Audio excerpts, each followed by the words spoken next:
Agora à tarde a gente vai ter o imenso prazer de contar com uma conferência do Salomão Jovino da Silva, e quem vai fazer a mediação é a Mafane Oliveira, que é arte educadora, pesquisadora e contadora de histórias, graduada em Pedagogia pela Faculdade Sumaré. Ela é criadora da companhia Chaveroeiro, uma companhia de narração de histórias tradicionais africanas e luso-afro-ameríndias. Ela trabalhou como arte educadora no Núcleo de Educação Étnico-Racial da SME e como professora do curso de formação de contadores de história do SENAC São Paulo. Ela já ministrou cursos sobre oralidade e narração de história em Moçambique e São Tomé e Príncipe, e atualmente é professora e assessora de projetos culturais da Believing, Escola de Educação Bilíngue. Mafane, por favor. Boa tarde. Nossa luz ela é super forte. Eu quero imaginar que vocês estão todos acordados, tá bom? Depois desse almoço maravilhoso, que vocês não durmam, que nós vamos ter uma tarde muito especial. Antes de nós iniciarmos, eu quero agradecer primeiramente a Amanda, né, que me fez esse convite para fazer essa mediação, o Lucas, né, que anteriormente iniciou esse trabalho e tem organizado tantos encontros que nos proporcionam tantas reflexões, né, que certamente vai fortalecer as nossas descobertas para que se materialize, né, esse projeto político-pedagógico que seja, de fato, né, antirracista e menos eurocentrado. Eu estou muito feliz de estar aqui hoje, né, feliz de ter visto o debate da manhã. A Giselda e a Loli são pessoas muito especiais, né? Eu fico feliz que os nossos caminhos tenham se cruzado novamente. Todas as vezes que escuto as duas falar, eu aprendo, né? Cada vez mais, eu me coloco em formação, assim como vocês estão aqui hoje. E antes de chamar o professor Salomão Jovino da Silva, que vai ser a pessoa que vai direcionar essa conferência da parte da tarde, eu gostaria de pedir que o pessoal da técnica colocasse um primeiro vídeo que ele nos ofereceu, o vídeo da Marielle Santiago. Ele nos ofereceu, a gente gostaria de assistir com vocês antes de apresentá-lo, antes de convidá-lo. Então, de manhã, a gente estava discutindo, né, sobre a memória dos movimentos do corpo, né, da palavra falada, e para dar continuidade, né, a partir dessa provocação que o Salomão nos traz, né, nós vamos dar, então, continuidade à conferência tratando das culturas musicais africanas no Brasil, com o professor doutor Salomão Jovino da Silva, também artisticamente conhecido como Saloma Salomão, porque ele é músico, com 5 CDs lançados pelo selo Aruanda Mundi, desculpa, inclusive vai estar à venda aqui no final do evento.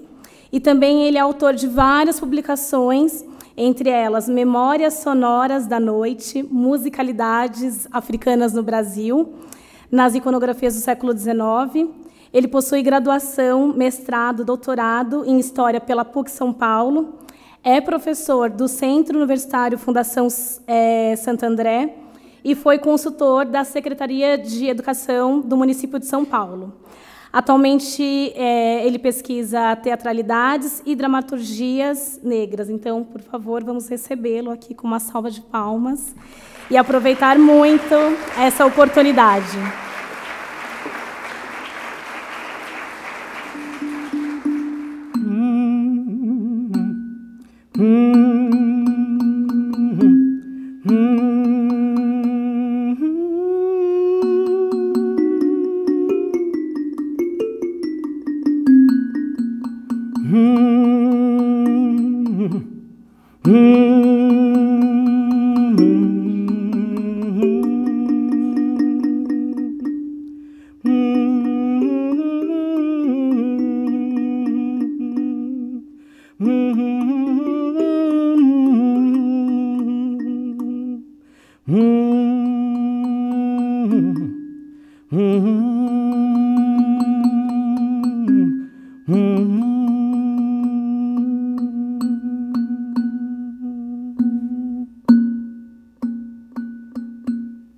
Boa tarde, gente. Bem?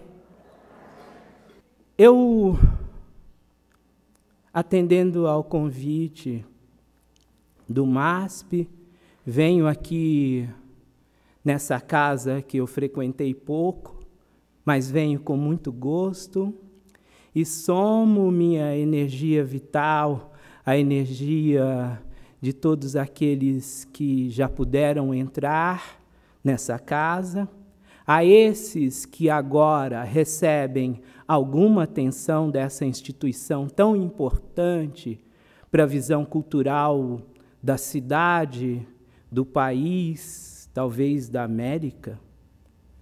E, ao mesmo tempo, me somo a essa dimensão fundamental da nossa existência, que é o saber fazer de educadoras e educadores. Eu sou educador e sei que desafio é esse de transformar o mundo em conhecimento e num lugar mais agradável para os seres humanos que têm a oportunidade de ser escolarizados. Agradeço a Amanda e o nome da Amanda, essa jovem pesquisadora negra. Eu reverencio o MASP. Eu propus aqui na nossa conversa 5 estágios. Eu vou pegar meu roteirinho, tudo bem? A colinha, né?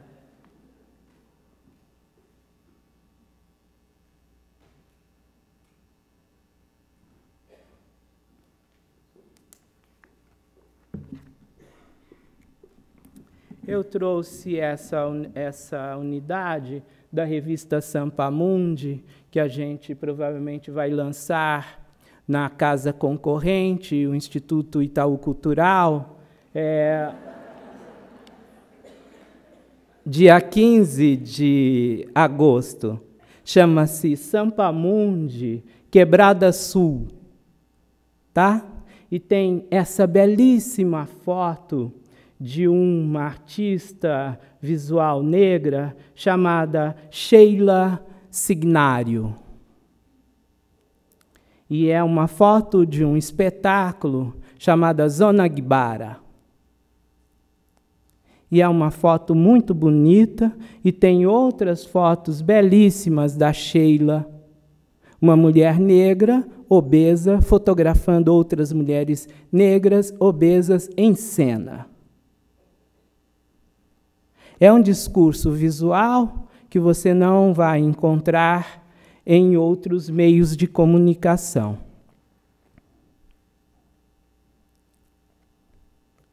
A Sheila tem andado pelas beiradas da metrópole, colhendo imagens nem sempre veiculadas na mídia convencional.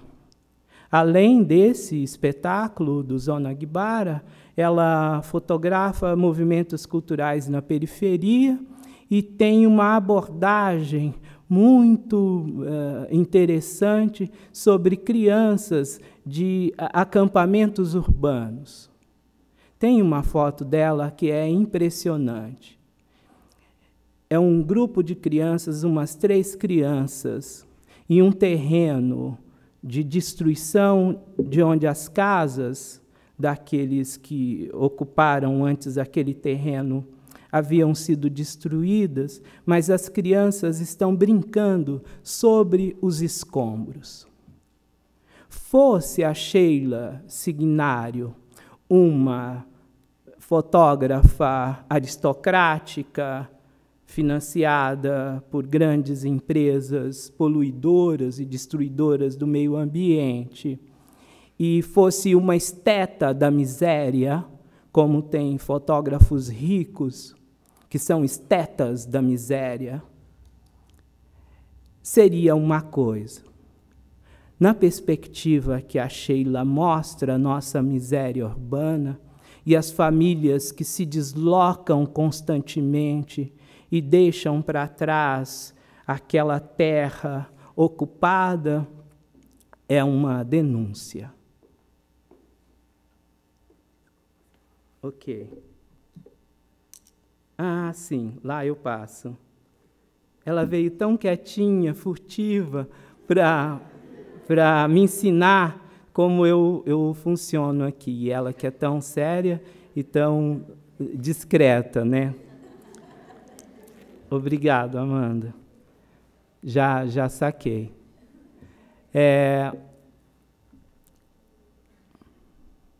Estamos forjando, nos últimos tempos, e essa exposição recente, ela revela isso, uma possibilidade da sociedade brasileira olhar para o patrimônio construído pelos descendentes de africanos numa outra perspectiva do que aquela que tem predominado até hoje. Eu encontrei o Moisés Patrício ali fora, dei um longo abraço nele e disse para ele que eu compreendi agora o que foi esse movimento dos artistas visuais negros irem às galerias de arte de São Paulo e só com a sua presença física nesses espaços assépticos do ponto de vista racial, só a sua presença já foi o bastante para mostrar o quanto são racistas certos setores do pensamento cultural paulista que se creem críticos. Eu não falarei sobre racismo. Eu quero poupá-los. Falar sobre racismo dá um desgaste, né, em nós e em vocês também, professores, professoras. Professores e professoras engajadas que têm que enfrentar o racismo, que é a medula da educação pública, né? Desde a pintura na sala de educação infantil da Branca de Neve, cuja mensagem visual para uma criança num processo cognitivo inicial é terrível, que vai marcá-la para sempre, vai marcar para sempre a sua subjetividade, quando ela só vê Brancas de Neves. Mas eu não quero agastá-lo com isso. Eu quero falar sobre música, tá? Música não tem nada a ver com racismo.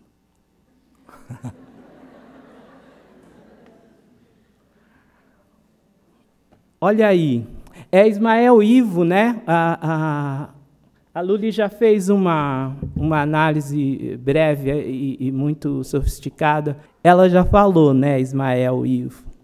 Tem uma entrevista muito bonita do Ismael Ivo, antes da ida dele para a Europa, numa publicação chamada Rolam as Pedras.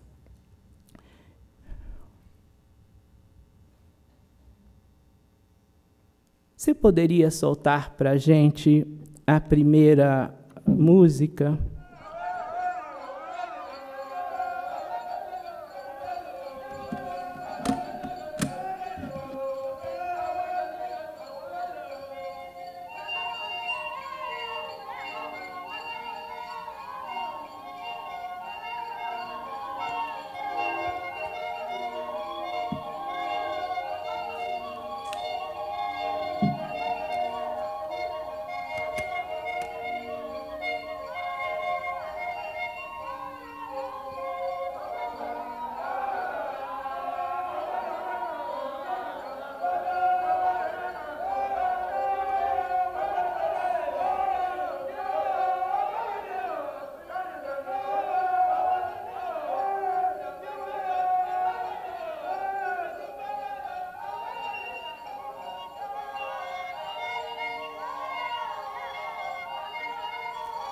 Tá ótimo. Quem gosta de música aí, ergue a mão. Ok. Quem chipa as músicas no pendrive e espeta no carro para ouvir quando dirige? Quem usa o fone de ouvido no celular? Quem tem o hábito de ouvir enquanto lava a roupa, a louça?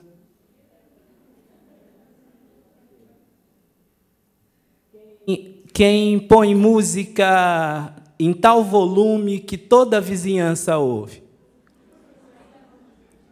Ok. Quem tem o hábito de enviar arquivos para os amigos? Arquivos musicais. Apresentar arquivos musicais para os amigos. Ok. Quem canta no banheiro?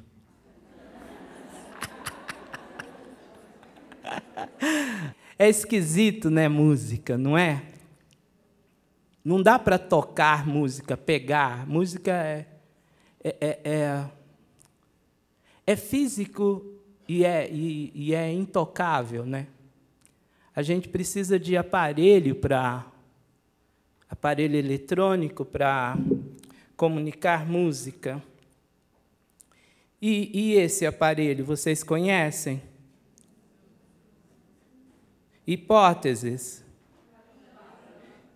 Já tem especialista aí, né? Calimba. Tem outro nome para calimba?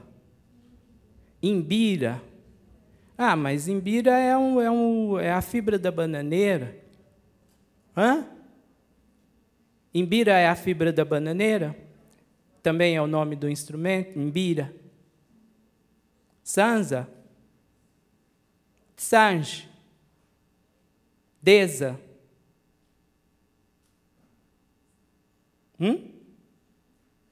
Nomes estranhos, né? Calimba. Uma pessoa que pegasse gravuras do Debré, do século XIX, e fosse à feira do Embu das Artes, e visse um artista lá chamado Carlos Caçapava vendendo esse instrumento, e visse um instrumento similar a esse numa gravura do Debré, pensaria que esse instrumento, trazido pelos africanos, sempre esteve aqui.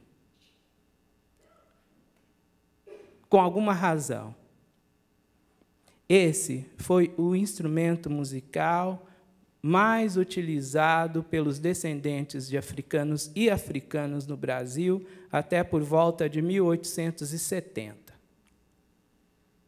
Ele serve para o acompanhamento do canto. Não há restrições se são homens, mulheres ou crianças que tocam.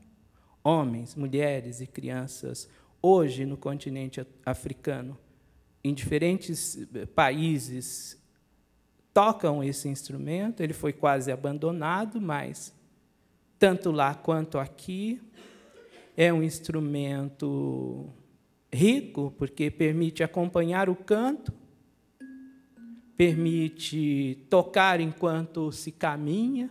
Em algumas sociedades foi conhecido como instrumento dos caminhantes. Parece simples, mas não é. Para fazer um instrumento desses, é necessário acessar vários conhecimentos: botânica, física, acústica, habilidades para tratar o minério, que é o ferro, habilidades para cuidar de um vegetal, a madeira e a cabaça, conhecimentos de física acústica para pensar a tensão que cada lâmina dessa tem que ter para se atingir uma certa altura. E para haver uma tessitura, uma distância entre a nota mais grave e a nota mais aguda. Eu creio que os africanos de diversas regiões, mas, sobretudo, ao sul do Saara, que desenvolveram os instrumentos similares a esse, devem ter levado uns 2000 anos para chegar no formato que os europeus conheceram nas primeiras décadas do século XVI.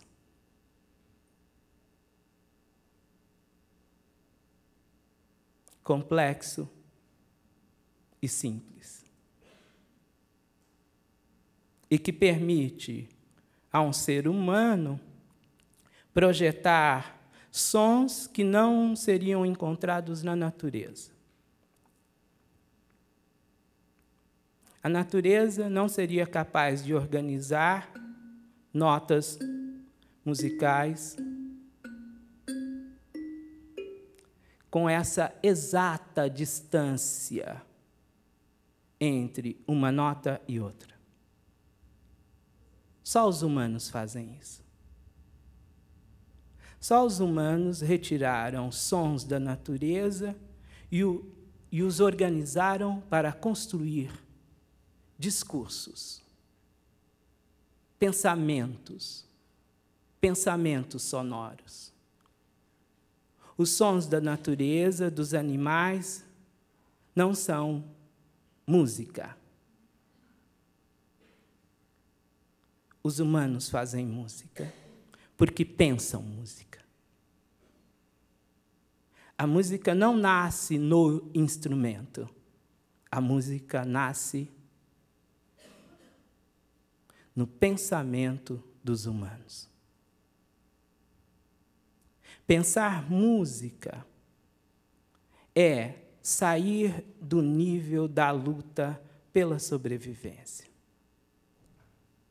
O meu conceito de arte está relacionado a essa assunção, a essa subida dos humanos para um nível de existência que não se resume à luta pela sobrevivência. Para abstrair sonoridades, nós precisamos de uma sociedade que nos dê tempo.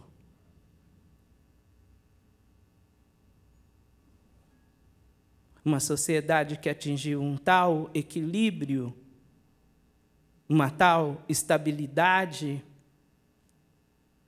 que me permite, fora do tempo de produzir comida e de fazer guerra, que eu possa sonhar, abstrair.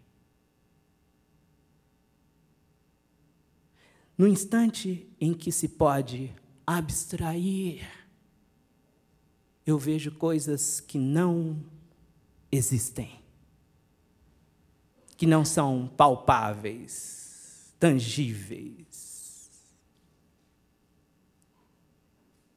Posso elaborar utopias ou formas de expressão. Quando eu paro de gritar ai, de dor, de medo, eu posso gritar ai, oi, ai, oi, ai, oi, oi, oi, oi, oi, ai, ai, oi, ai, ai, oi, ai, ai, oi, oi, oi, ai. Quando eu posso tirar o som da sua funcionalidade imediata, que é a comunicação da dor, da fome,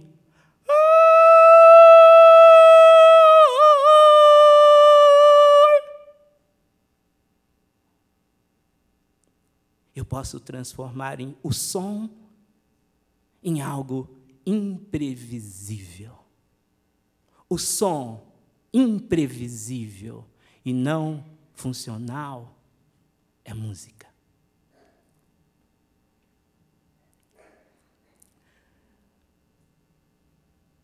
Eu trouxe umas coisas para mostrar para vocês. Vocês estão afins? Já estão cansados? O cochilinho você pode dar, procure só não roncar, tá? Para não incomodar o vizinho e depois a elite branca dizer que a gente vem ao MASP para dormir. Ai, ótimo. Em 2002, eu comecei a catar restos de guarda-roupa, cadeira, na rua, lá em Perdizes, lá na PUC, onde eu fazia o doutorado, e levantar hipóteses sobre instrumentos musicais que eu aprendi a ver nas gravuras e que eu não conhecia o som. Um dos instrumentos musicais é um instrumento da costa oriental da África e chama-se krar. É um cordofone que existe desde a Somália até o Egito, desde o Quênia até o Egito, e é um instrumento de cordas dedilhadas. Nós ouvimos anteriormente Mariela Santiago, cantora baiana, compositora, artista completa. Quem aqui já a conhecia? Ergue a mão. E o que vocês ficam fazendo no YouTube e no Facebook, então? Entende o que é a mídia, como a mídia é cruel, como ela é terrível, a mídia convencional? Essa moça ganhou prêmio. Ela arribou lá de Salvador numa noite de uma friaca danada e veio me trazer esse vídeo. Procura lá. Sai desse lugar convencional que consome só o que a Globo manda e dá uma pesquisada. Tem mulheres cantoras, compositoras, musicistas maravilhosas, renovando a música negra, a música brasileira, que não para. Nós ouvimos Mariela e vimos Mariela e ouvimos uma etnia da República Centro-Africana chamada Banda Linda. Não estou mentindo, é verdade. O nome da etnia é Banda Linda.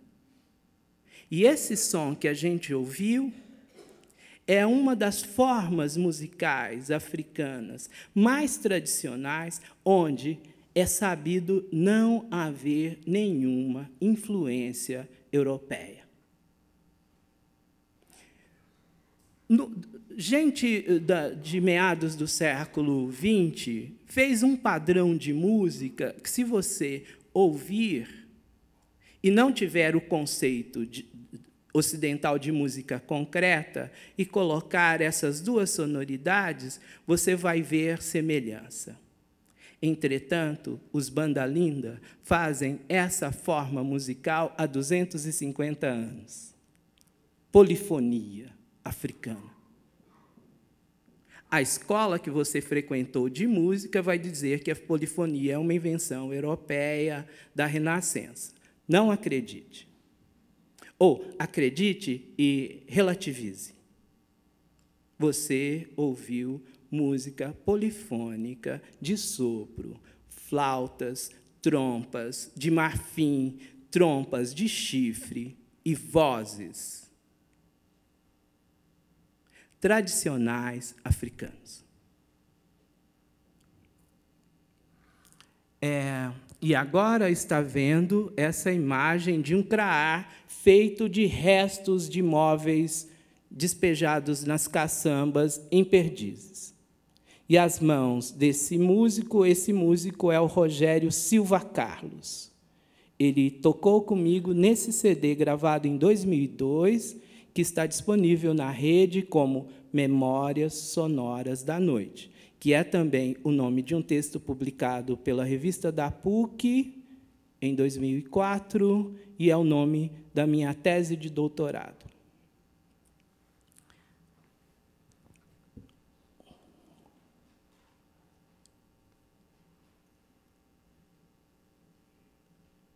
Ok. O Kabengele Munanga, que foi homenageado com um prêmio de direitos humanos esses dias, também estava na minha banca de defesa, e a minha orientadora, com a qual eu tenho uma gratidão enorme, foi a Antonieta Antonati. Pedaços de cadeiras guarda-roupas e cordas de aço industriais serviram para fazer essas réplicas, reinvenções de instrumentos que meus ancestrais utilizaram ou no continente africano ou na diáspora. Esses 2 e mais 5, não, mais 3, estão disponíveis no YouTube. Não fica só consumindo as porcarias da Globo, não. Consome o meu também. E, se der, compre meu CD, o DVD, o livro. Eu preciso muito do seu dinheiro. Aí, numa foto... Lá era uma foto do Guma, que é também um grande fotógrafo, um jovem fotógrafo, que teve que ingressar na polícia técnica para ser fotógrafo de corpos de pessoas pobres, porque o SESC, o MASP e as outras instituições de cultura não o contratam, não fazem exposição com a produção dele, porque também eles, antes de fotografar corpos negros e pobres mortos, ele fotografava outra coisa revoltante, que são corpos negros dançantes.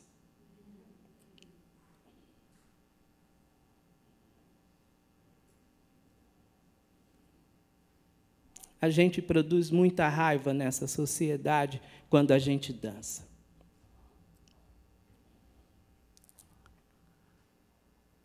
Tudo bem, tráfico, escravidão, contar quantos foram, tal, quanto que isso deu de dinheiro, como é que esse dinheiro financiou a industrialização europeia.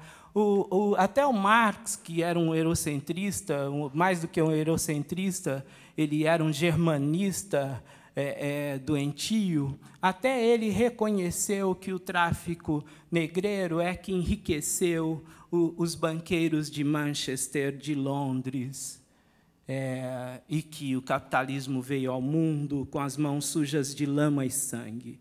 Mas foi Eric Williams, aquele historiador de Trinidad, que escreveu aquele belíssimo livro, Capitalismo e Escravidão, que foi copiado pelo Fernando Henrique Cardoso, sem dar créditos, que mostrou a relação entre a tal Revolução Industrial e o tráfico negreiro.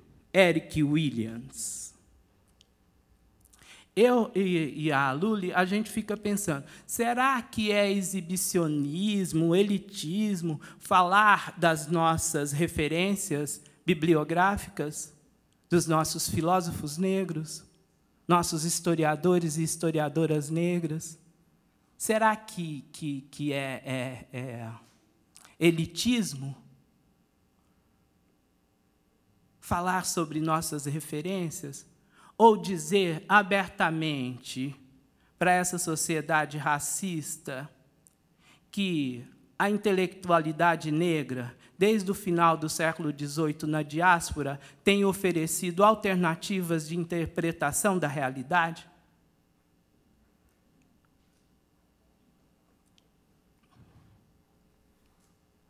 Esse mapa quem enviou foi o Rafa Galante, que já foi citado aqui de manhã, está aqui, ele é, ao mesmo tempo, nosso parceiro e nosso crítico.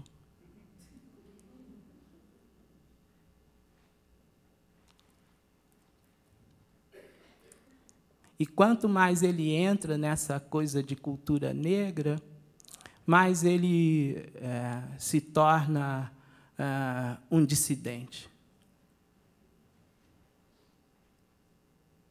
Um branco dissidente. Não tem coisa pior do que branco traidor.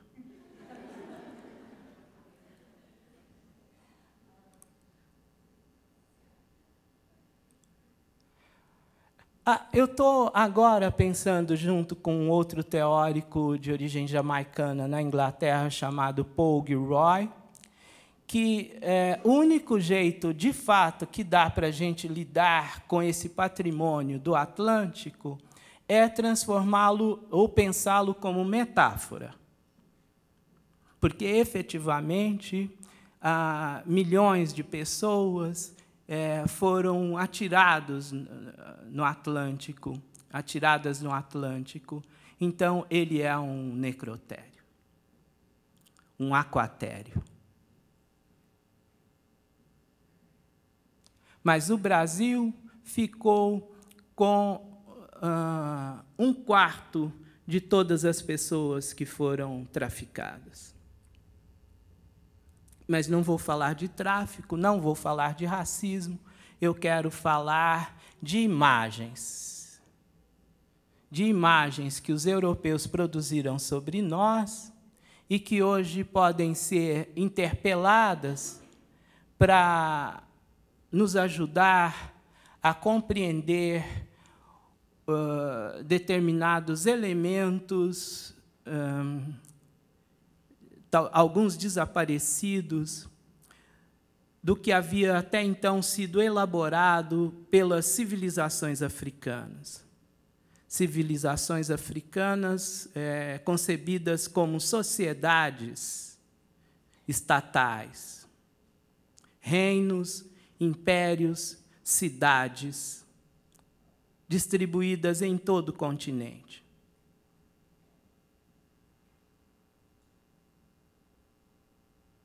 Aqui eu estou destacando aquele instrumento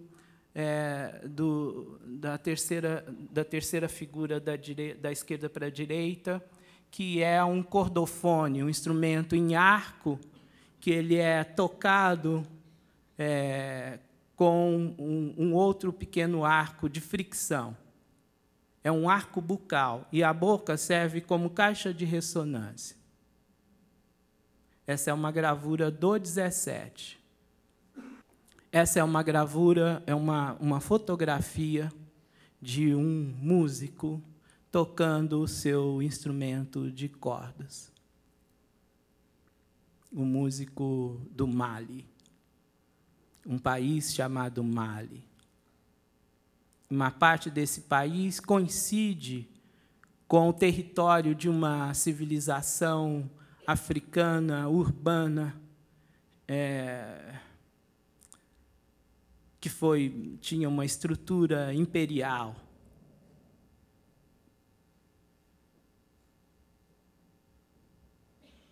Os povos Mandeng, Mandinga, Malinques.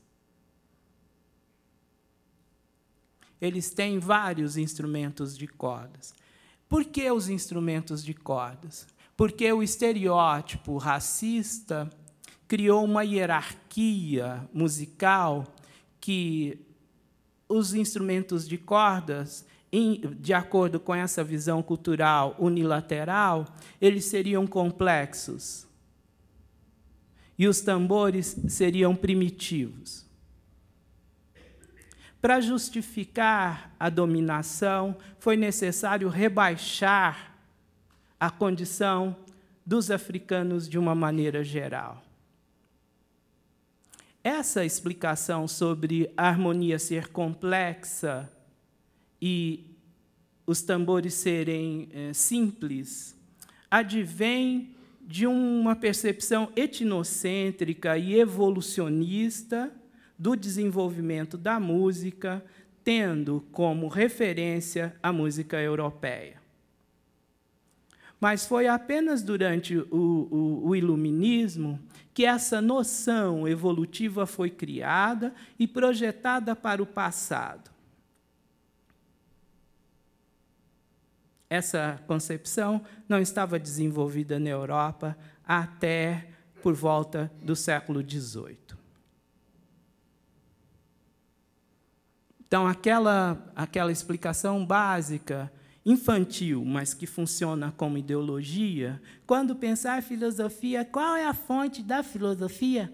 Grécia. Quando pensar teatro, qual é a fonte do teatro? Grécia. Quando pensar em dança, qual é a fonte da dança? Grécia. Quando pensar arquitetura, qual é a fonte da arquitetura? Grécia. Quando pensar em artes visuais, qual é a fonte das artes visuais? Grécia. Entende o que é infantil? Enquanto os gregos estavam criando todas essas coisas, o resto da humanidade estava o quê? Dormindo? Esperando para entrar na história? A ideologia, no fundo, se você penetrar, é um conjunto de ideias infantis, tolas, toscas, mal elaboradas, mas que repetidas, nós precisamos da repetição, repetidas,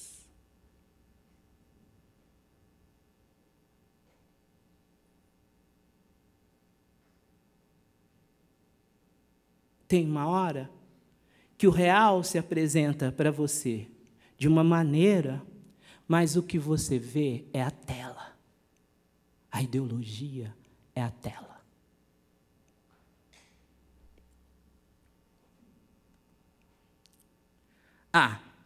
Ok. Vamos ouvir uma segunda música.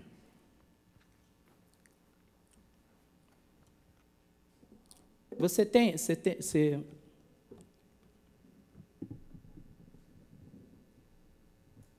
Jalicunda, a música 1 do segundo disco, né?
Joia.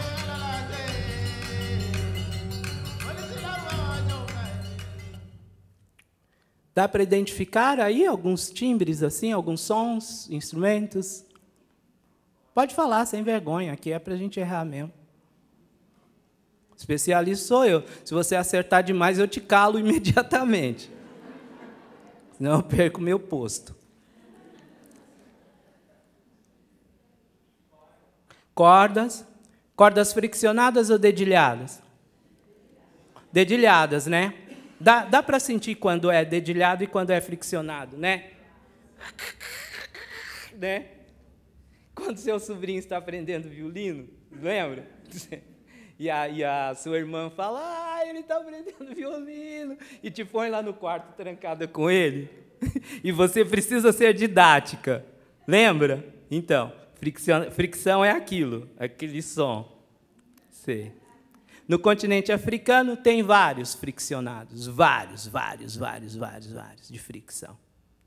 Vários cordofones, o nome técnico, cordofone de fricção.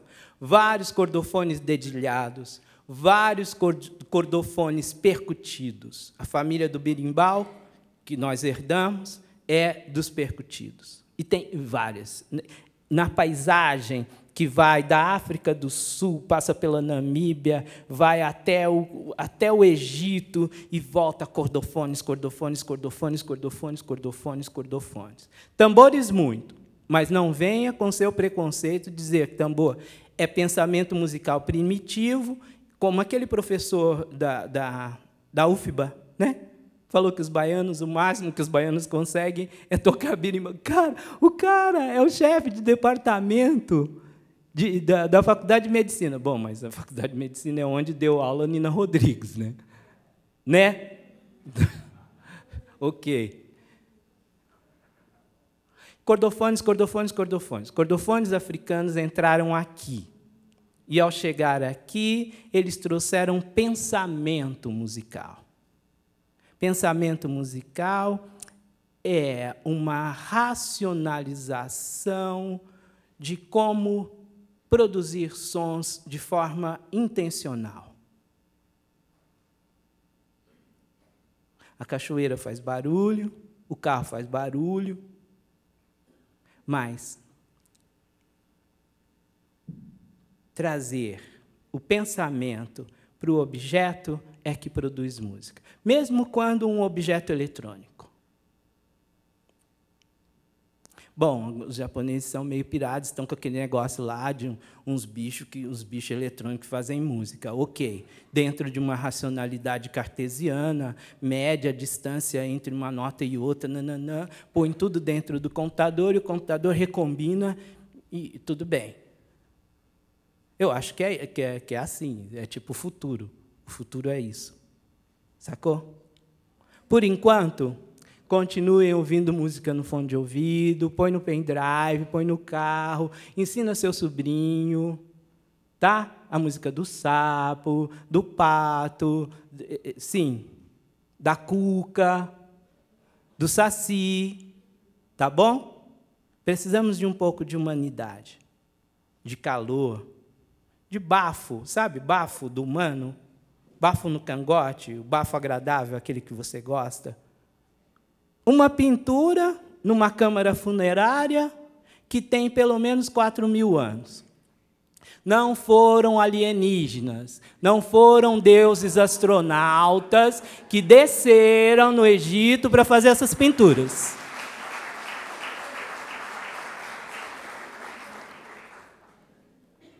O que nos leva a crer que no Egito faraônico, embora a divindade da música fosse masculina, a atividade musical era feminina. Não é uma gravura, são várias pinturas dessas espalhadas por vários túmulos.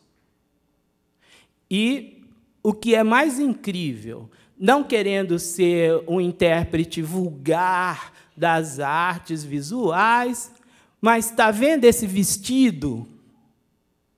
Você está vendo que é um vestido transparente?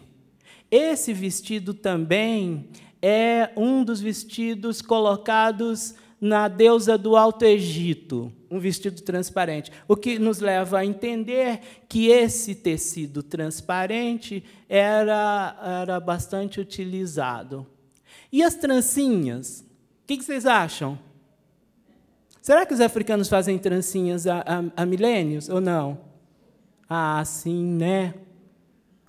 E olha a estética delas, do cabelo.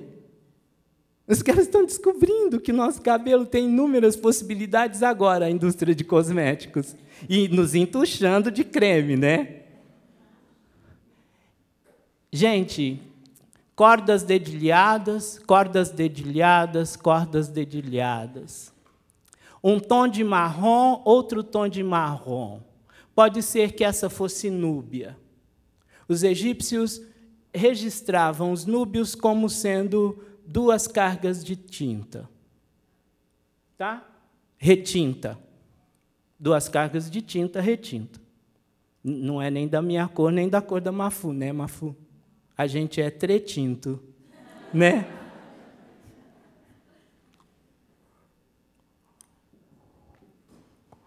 O que vocês acham? Será que é viagem levantar essa hipótese que há 4.500 anos ou mais haviam instrumentos muito similares ao que nós conhecemos no século XX, XXI? Será que há parentesco entre esse instrumento e os instrumentos dos persas, dos hebreus, da lira dos hebreus? Será que tem? A lira dos hebreus você viu, né? Que você foi na catequese, você sabe que os hebreus, Salomão, tocava a lira, né? Mas que a lira que os hebreus tocavam, eles aprenderam, segundo o Freud, Moisés e o monoteísmo. O segundo Freud, Moisés e o monoteísmo, os hebreus aprenderam a cultuar duas coisas com os africanos. O falo, porque eles aprenderam a fazer circuncisão com os africanos, e a circuncisão ela é espalhada na geografia africana, e aprenderam a cultivar música. Vocês podem duvidar de mim, mas do Freud eu duvido que vocês duvidem. A gente precisa muito do Freud, e a gente não pode duvidar dele, mesmo que ele tenha transformado todas as mulheres em histéricas. Mas aí é uma distorção do machismo, não é culpa dele, né?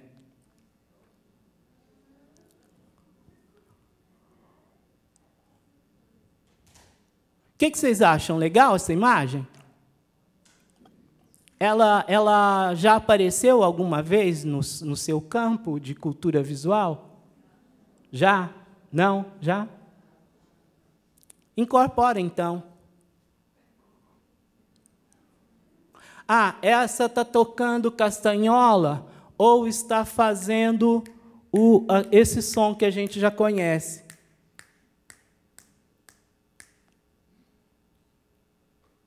A minha imagem não é tão boa, extraída do livro.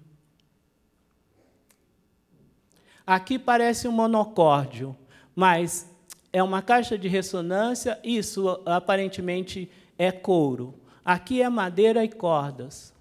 Cordas que podem ser vegetais ou de metal. Aqui também.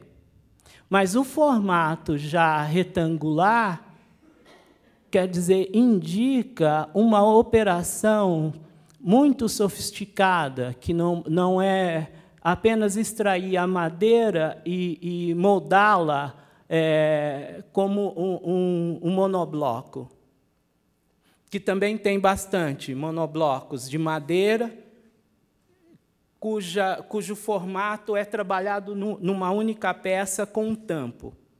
Né, Rafa? Tem bastante cordofone assim. O banjo, foi o único cordofone africano que ficou na cultura musical estadunidense. Por isso, eu acho essa imagem do avô com o menininho. Gente, eu acho tão bonita essa imagem do banjo, do avô ensinando o neto. Eu tentei reproduzir essa aura num clipezinho que a gente fez da Princesinha do Congo. Depois vocês podem procurar na internet. Princesinha do Congo, a Luli dança, tem uma bandinha, é super bonitinho, da hora. A gente fez lá às próprias custas, lá no Espaço Clariô, em Taboão da Serra, mas ficou bem bacana, assim. Um professor que é desafeto meu chamou de neofolclorismo. Um professor lá da ECA. Os de baixo, da esquerda, são os Hausa, da Nigéria. Os da direita, eu não me lembro a etnia, mas eu acho que é camaronesa. E os de cima, com esse cordofone, são os baiacas, também conhecidos como pigmeus da República Centro-Africana, que também tem esse cordofone, e tem um tipo de música vocal também muito rica, muito rica. Polifonia vocal dos chamados pigmeus. Na música cabe muita coisa, e muita pergunta também. cultura musical específica, advinda do continente africano, e que chegou aqui e que nos leva até Mariela Santiago. É um longo percurso. Aqui, os Jubilee Singers é a primeira banda negra a fazer uma turnê mundial na segunda metade do século XIX, da Tuskegee University.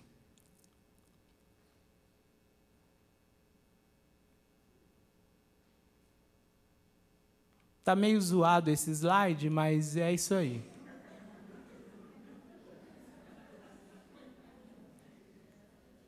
Deu pau, eu estava fazendo um negócio super bonitinho para vocês e pus o computador na internet, e aí veio aquela mensagem da Microsoft dizendo que os meus bagulho lá são tudo pirata. PowerPoint travou e não teve jeito, não teve acordo, só se pagar.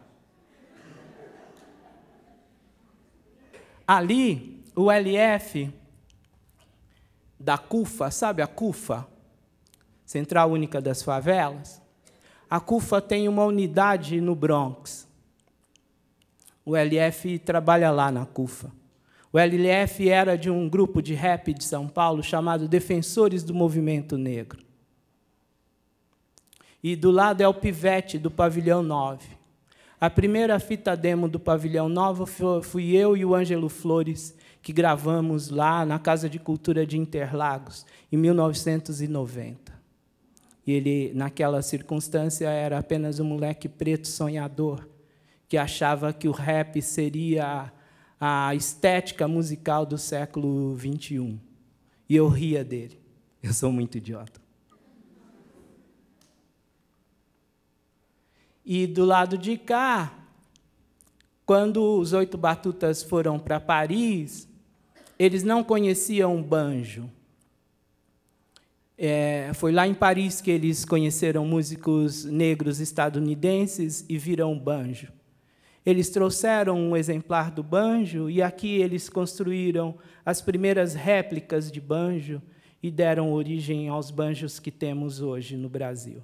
É um instrumento estadunidense mesmo, mas de origem africana. Quando eles voltaram de Paris em 22, a gente só lembra de 22 por conta da Semana de Arte Moderna, e é evidente que é a nossa visão elitista de cultura, né, do nosso modernismo reacionário, né, modernismo das elites, né, que se ensina na escola. Não se ensina sobre os 8 Batutas, que fizeram 2 turnês internacionais nos anos 20. Tocaram na Argentina, no Chile, no Uruguai, tocaram também na França. O Pixinguinha, as memórias do Pixinguinha sobre essa viagem não são muito boas.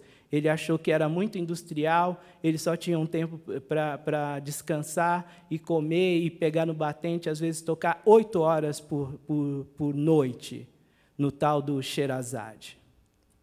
E os 8 Batutas. Inventores da nossa modernidade musical. Aqui tem fundamento demais, demais, demais, demais, demais, demais, demais. Se há uma africanidade do Sudeste, uma parte dela reside aqui. Seja fundamentos do pensamento filosófico religioso, de origem centro-africana, seja cultura musical, vocal, instrumental, seja noção de sociabilidade, está nos Arturos. Leda Maria Martins esteve aí semana passada para falar sobre dramaturgia, não falou nada sobre os Arturos, mas a fonte de Leda Maria Martins é muito importante, Afrografias da Memória.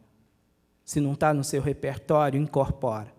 Quando eu falo incorpora, incorpora mesmo, ao seu ser. Leda Maria Martins, Afrografias da Memória. Tem também daquela moça lá da USP, Glaura Lucas, que também é bacana, mas são coisas bem distintas.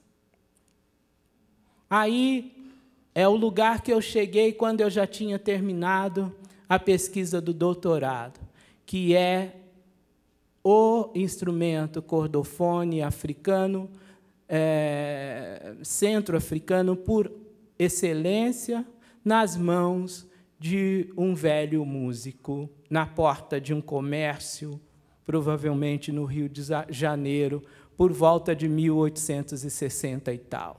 Talvez tenha sido a última fotografia de um instrumentista usando esse cordofone.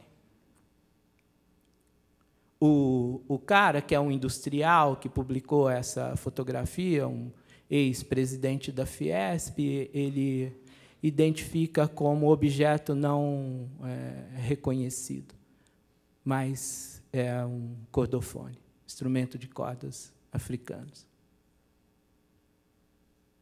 É uma tirumba, instrumento centro-africano, que provavelmente esteve aqui com uma larga presença, porque ele foi flagrado no final do século XVIII, por volta de 1820 e tal também, pelo Debré, notificado em textos ainda no final do XIX, e depois desapareceu. Tem alguma similaridade, pelo menos na estrutura, com a tal viola de coxo, e eu creio que talvez esse nome coxo não se refira ao objeto onde os cavalos comem, mas é uma distorção de cacocho, ou cacoche, que é um outro cordofone. A gente pode ouvir uma última música, que é um cordofone de Uganda, chamado Inaanga. Isso é música tradicional, não é música urbana. Será que africanos e lusos tinham sonoridades similares que um, ao ouvir a sonoridade do outro, reconheceu? Ou será que era tudo antitético? Será que houve troca além de imposição? Será que a expressão foi um campo onde africanos, indígenas e europeus puderam conversar? Não é idealização nem romantismo de artista. Estou falando de processos culturais complexos. Ok? Beleza aí, da hora, obrigado.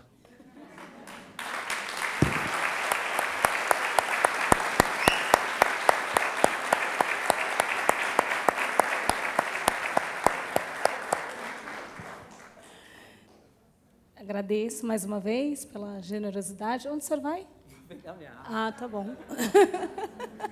Tipo, acabei minha parte, vou embora. Não. Fica aqui um pouco mais. Acabei minha parte, pegar meu cachê, vou embora. Muito obrigada, Saloma, pelas suas considerações, pela explanação maravilhosa. Nós temos um tempinho aqui ainda para perguntas. Eu acho que é interessante a gente seguir como o esquema que foi feito na parte da manhã. A gente pode fazer um bloco, pode ser assim?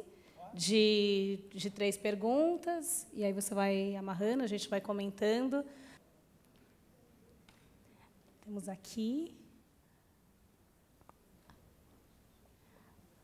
Ali, ó. O microfone. Boa tarde. Aqui, ó. Sônia. A Sônia. Eu só gostaria que ele falasse a respeito do grupo Treme Terra, porque ele esteve no SESC, da Augusta, e eu acredito que ficou faltando alguma coisa para falar a respeito deste grupo. Poderia? A respeito do Treme Terra. Tem alguém aqui no corredor também que gostaria de fazer uma pergunta? Boa tarde. Boa tarde. Quando você fez um monte de perguntas sobre a forma que as pessoas ouvem música, ficou faltando uma para mim. Me ajuda. Ajuda. Quem canta e toca instrumento em sala de aula. Porque eu me encantei com a calimba uma vez num show que teve do SESC, do pessoal do grupo Solano Trindade, e o rapaz contou a história da calimba.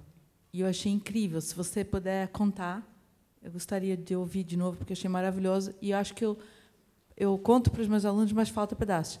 E eu comprei uma calimba. Não consegui chegar no Embu, mas eu comprei de um luthier em Buenos Aires. E eu cumprimento os meus alunos todos os dias. Bom dia e boa tarde com a calimba. Então, eles te conhecem todos, sabem que é de origem africana. E eu acho que é super importante os professores levarem para a sala de aula o máximo possível de instrumentos. Então, eu gostaria de ouvir a história da calimba, se possível. Obrigada. Tem mais alguém aqui no corredor, não tem? Que levanta a mão? Aqui. Boa tarde, Saloma, amigo. Eu acho que as exposições da manhã e a de agora à tarde chamam a atenção para um contraste com esse formato, né? A gente está falando para professores, eu sou coordenadora pedagógica. A minha pergunta teria a ver com o ensino de música, assim como o corpo, né? Como que a gente liberta esse corpo na escola, e também como a gente né, liberta essa narrativa. Foram as 3 temáticas que foram discutidas aqui. A gente ainda não incorporou o ensino de música, e eu temo que, se a gente incorporasse hoje, a gente teria essa musicalidade que o Saloma está criticando. Então, na verdade, isso, para mim, aponta para uma necessidade de transformar muito o formato escolar, né? Muito, não é dar aula de música. Talvez seja um pouco isso, como a professora falou ali, né? De receber os alunos com a calimba, de você ter um acervo que saia daquilo que é o comum. Queria que se falasse um pouquinho sobre essa questão dos formatos na escola e como eles também acabam sendo um impedimento para a incorporação no corpo dessas tradições tão importantes. Bacana, obrigada. Um primeiro bloco. Então, a gente tem o Treme Terra. Obrigado. Teremos uma narração Memória. de histórias. Sim. E depois a prática. Ok. Então, olha, a cidade de São Paulo hoje oferece uma gama grande de criadores e criadoras artístico-culturais, negros e negras, numa geografia bem ampla, que vai das Beneditas na leste ao Treme Terra no oeste, que vai do Dica, do Brechó, da Raquel Almeida na norte, até as Capulanas no sul, passando pelos Crespos, Coletivo Negro e vários grupos mais numa geografia próxima do centro. Então, há uma gama muito grande. O Treme Terra ele tem um dado singular, que é a linguagem da dança negra contemporânea, ou da dança contemporânea de acento negro. E esse diferencial também está nos próprios corpos dançantes de jovens negras e negros de diferentes tons de pele que compõem esse grupo, de orientações sexuais ampliadas, e de uma qualidade de excelência técnica que não deixa margem para dúvida de que, quando nós conseguimos acessar os recursos materiais, financeiros, pedagógicos, o que a gente consegue produzir é de altíssimo nível. Entretanto, as barreiras são muito grandes. O Treme Terra e os outros grupos dançantes marginalizados nos últimos anos, confrontaram a Secretaria Municipal de Cultura para que haja uma política menos viciada de distribuição dos recursos públicos da cultura aplicados à dança. Isso causou celeumas, parte dos dançarinos nobres e brancos da cidade se revoltaram, bolaram matérias, revistas racistas, publicizaram, soltaram matérias no Facebook, usaram seus amigos que escrevem na Folha, no Estadão, nas redes sociais, para mostrar que os negros não merecem acessar os recursos públicos da cultura. Mas, ao que parece, temporariamente, eles perderam essa batalha.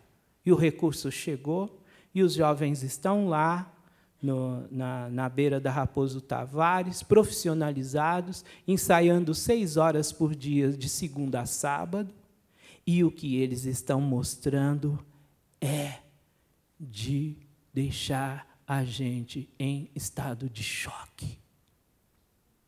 Porque é muito, muito, muito bonito. Por favor, eu não vinha exatamente para fazer a propaganda do Treme Terra, mas, por favor. Espera só um pouquinho para todo mundo Pega o microfone, Oi, é a Sônia de novo. A colega aqui acabou de me passar que o Treme Terra está se apresentando no Sesc Belenzinho hoje e amanhã. 8 horas da noite, e amanhã, 5 horas da tarde, dia 1º. Então, para quem tiver a oportunidade e querer ver um espetáculo, como você está dizendo, espero que vão. Tá bom? Sim. Eu chorei, eu abri o bué, quer dizer, eu já sou meio chorão, mas... Nossa, gente, como é muito impressionante também esse último espetáculo do Coletivo Negro. Nossa Senhora, chama-se Fala. E eu não vou contar nada sobre isso. Agora temos uma narração de histórias da Kalimba. Então, alguns professores têm adotado, né, essas linhas de não esperar a gestão, não esperar o projeto político-pedagógico, não esperar a coordenação, levar os conteúdos para a sala e ver o que acontece. Os que são de tendência evangélica não fazem alegando que têm medo dos pais evangélicos reagirem.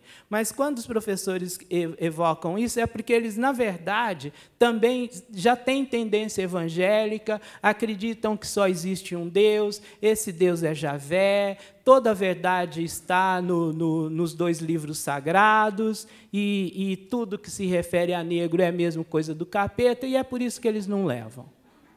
Ok? Então, com que nós, educadores, lidamos? Com conhecimento. O conhecimento, ele não migra do computador para a tua cabeça. O conhecimento, ele não migra do livro para dentro de você. Se não tiver uma ação, uma disposição, uma abertura, uma sensibilidade que seja para se relacionar com essas culturas que têm sido obstruídas, inclusive pela escola, nada acontece. Mas você precisa estar convencido que o conhecimento que você aprendeu da escola trata de uma parte da humanidade, e não da humanidade como um todo.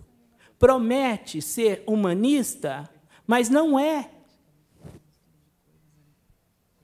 O humanismo que nós conhecemos, ele é recortado. Ele é fechado sobre uma percepção europocêntrica, eurocêntrica, nortocêntrica.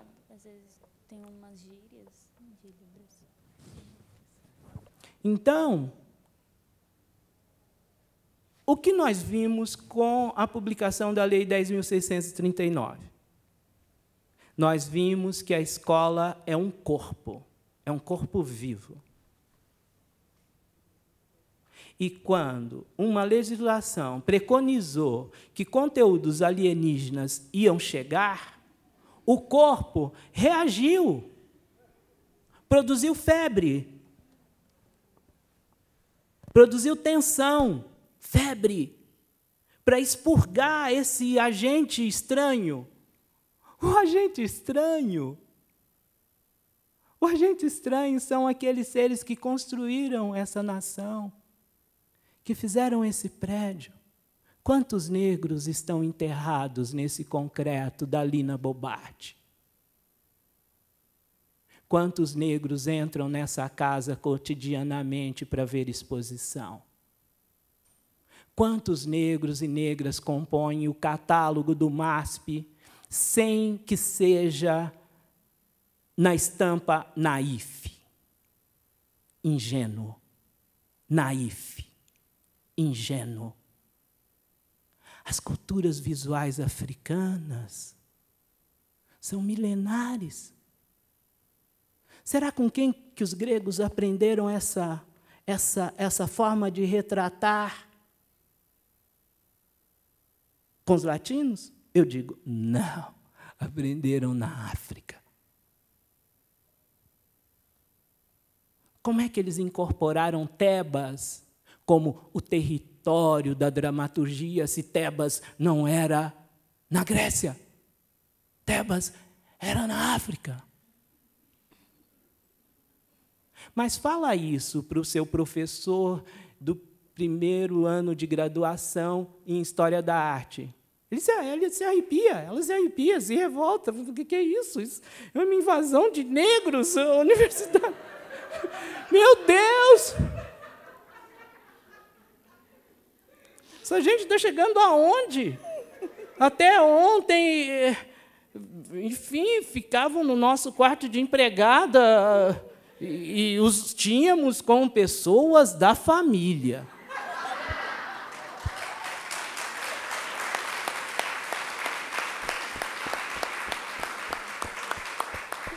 Sem sacanagem, gente, tem bancas que eu sou convidado pelos jovens negros que estão se mestrando, doutorando e graduando.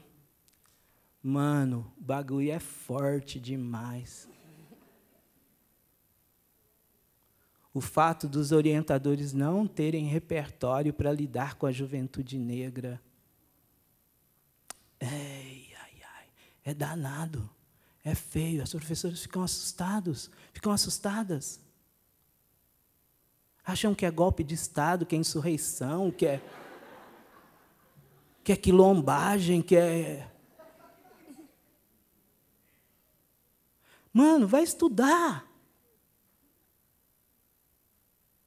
Vai estudar. O humanismo negro está oferecendo repertório para a sociedade mundial desde a antiguidade.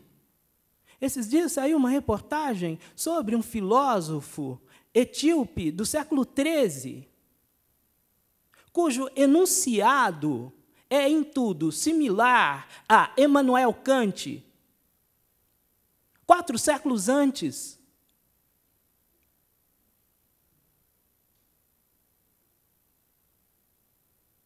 Mas o discurso único, a visão única, a ideologia, o medo, a falta de sensibilidade.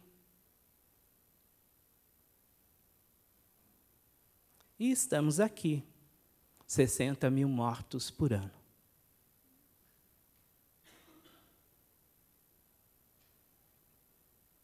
Como é possível? 5 das famílias entre as 100 mais ricas do mundo, do planeta. E essa socialização da miséria. Até quando a elite intelectual paulista vai guardar o MASP para si? E nós queremos apenas frequentar. É claro que não dá para pagar R$ 4,50 num pãozinho de queijo, né, gente?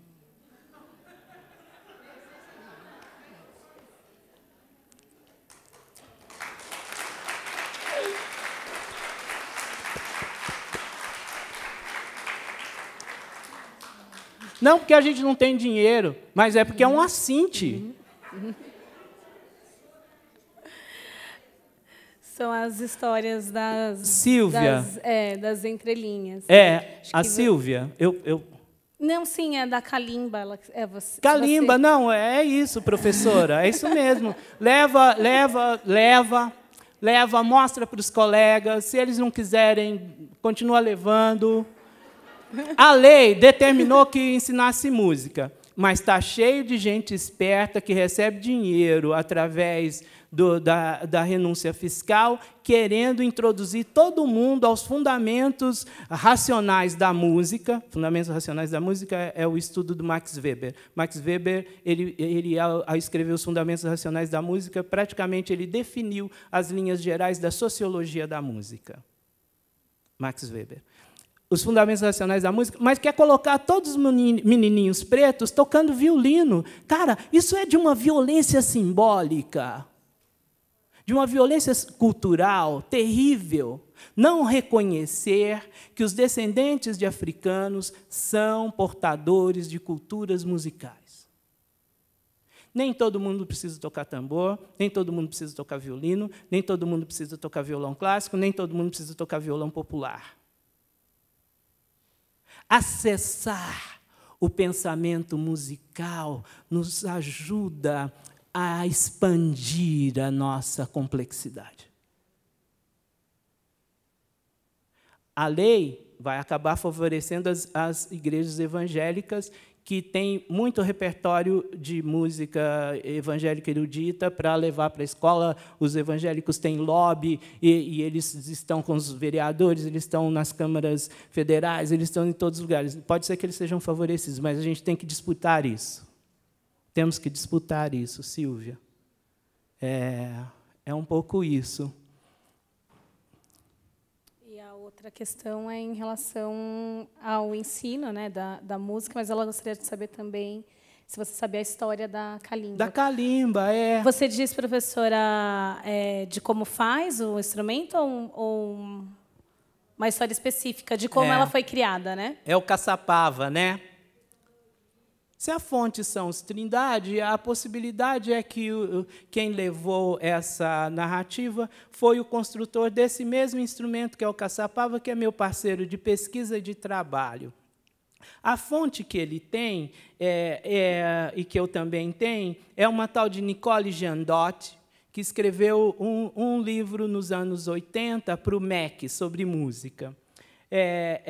E lá o texto é um fragmento, é uma citação de um músico camaronês chamado Francis Bebey, que é um cara que fez vários experimentos com esse instrumento ou com similares. Eles são similares, mas não são iguais.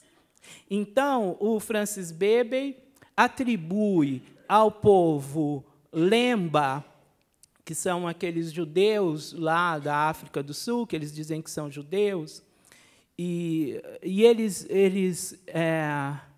segundo o Bebey, os Lemba dizem que a narrativa da origem da cabaça é que ela representa o universo, e as lâminas são os machos, e os orifícios... E a cabaça é a fêmea, e os orifícios são os lugares por onde os machos germinam as fêmeas, e o universo está ligado à própria noção de música. Pode ser, talvez, mas não é uma das narrativas. Né? Porque outros povos, e são vários, e vários povos que usam instrumentos similares, podem ter outras narrativas. Essa é uma. Tá? E Kalimba só é usado esse nome na África do Sul, mas ele foi popularizado porque 2 sul-africanos brancos industrializaram esse formato, levaram para os Estados Unidos, criaram uma ONG e tentaram transformar esse instrumento num instrumento universal para ganhar bastante dinheiro, porque é parte da mentalidade ocidental ganhar bastante dinheiro.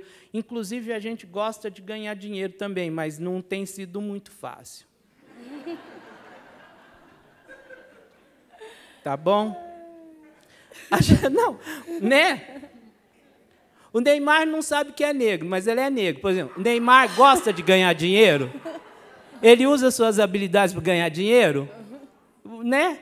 Gosta de ganhar dinheiro, a gente também está gostando. Então, essa dos Lemba é uma das narrativas. Mas, na internet, por exemplo, no Facebook, tem um rapaz chamado Simões.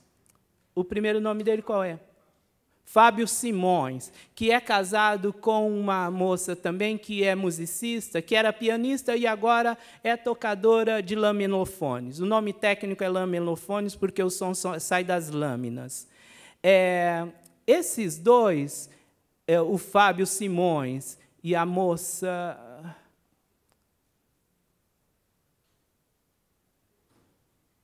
Ganibal, Luísa Ganibal, que acabou de lançar um filme sobre esse instrumento, os dois poderiam trocar alguma ideia com você e te dar algumas outras fontes, se você quiser alargar o repertório. No Facebook, Fábio Simões e Luísa Ganibal.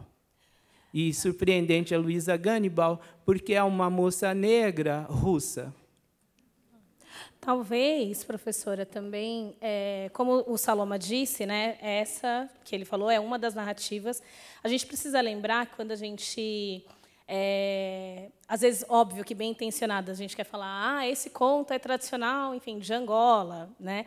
Ele trouxe aqui o nome do povo, né? É o Lemba. A gente precisa lembrar que essa divisão de África é uma coisa muito recente, né? Então, eu tenho no meu repertório, que também narro histórias, eu acho que uma versão que talvez seja essa que você está dizendo, né, que é da origem do universo. Então, dizem que, no princípio dos tempos, não existia nada, somente o Criador e o vazio.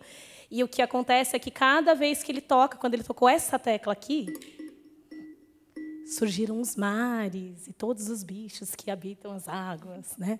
Quando tocou essa tecla aqui, da terra surgiram todas as raízes, as árvores, as flores, enfim.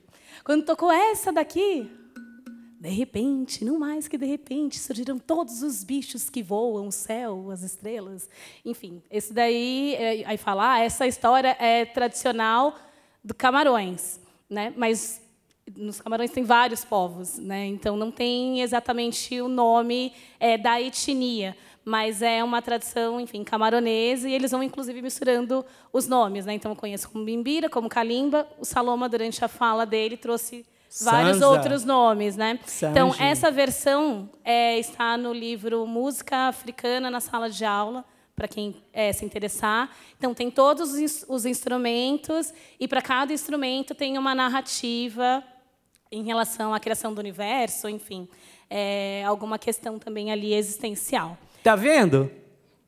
Tá ali com ela. Eu nem... A gente vai poder continuar essa nossa conversa lá fora, né, durante o café, que a gente se entendeu um pouquinho no horário. Então, assim, quem tem aquela pergunta assim, eu vou morrer se eu não fizer essa pergunta, guarda ela agora só um pouquinho, que a gente vai conseguir conversar ali fora. Eu quero agradecer a presença de todos vocês, né? Antes da gente sair, eu queria entender aqui quem é professor da... uma coisinha que vai seja? poder. Da educação infantil. Tá. Quem aqui atua Fundamental 1? Fundamental 2? Ensino médio? A última pergunta é uma pergunta que eu também fico, né? Eu trabalho com formação de professores, mas eu estou ali também na linha de frente, né? Como que a gente coloca isso, né, em prática? Tudo que a gente ouviu hoje, né? Então, nós somos provocados e a gente precisa lembrar que não tem fórmulas. Para essas provocações, além desse encontro de hoje, todos os encontros eles estão disponíveis no canal do MASP, né, no YouTube. Então, são todas reflexões que podem aportar e nos ajudar a ter novas ideias para construir essas novas práticas pedagógicas, né? Muitas pessoas interessantes, né, e com muito embasamento passaram por aqui, né, a Edneia Gonçalves, Juliana dos Santos, Renata Bittencourt, né, e outros. Eu quero agradecer a Amanda, que nos oportunizou, né, estar aqui hoje realizando esse trabalho, as nossas queridas tradutoras, a Thalita e a Regiane, que vai ampliando aqui essas narrativas também, a equipe técnica, né, som, recepção, todos aqueles que vieram antes de nós, né, e todos aqueles que ainda virão, né, todos aqueles que trabalham com as palavras, pelas palavras, e para que elas permaneçam sempre vivas e revitalizadoras e que possam ampliar os nossos olhares para além, enfim, da fala, né, da música, né, e dos nossos próprios corpos, né. Obrigada, Saloma. Prazer estar com você. Ok.